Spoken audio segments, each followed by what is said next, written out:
আমরা চলে আসলাম বেহুলা লক্ষিন্দরের বাসর ঘর। এই যে এতক্ষণ ব্লগ করলো না কি ব্লগ করলো ব্লগ। বেহুলার বাসর ঘর আমরা দেখতে যাবো। আসো। হ্যাঁ, বাসর ঘরে কি আছে কি আছে কি আছে এখানে? বেহুলার বাসর ঘরে কি আছে এটা যা এক্সপ্লোর করা লাগবে, ভিডিও দেখা লাগবে না, এই জন্য হ্যাঁ, ভিডিও দেখা আমরা এক্সপ্লোর করি কি আছে এর মধ্যে। সুন্দর করছে। এটা কিন্তু এই পর্যন্তই, এরিয়া এই পাশে এই পর্যন্ত, এই পাশে এই পর্যন্ত শেষ। এই বেহুলা লক্ষিন্দরের বাসর ঘরের অনেক কাহিনী আছে, এই কাহিনীগুলো এই জায়গায় লেখা আছে।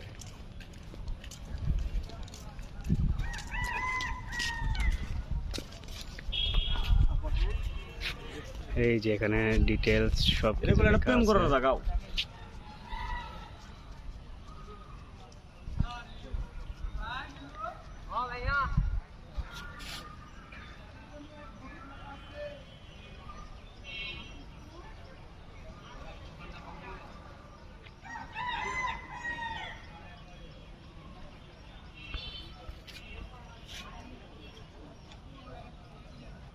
আপনারা পড়েন, কি লেখা আছে এখানে পড়েন।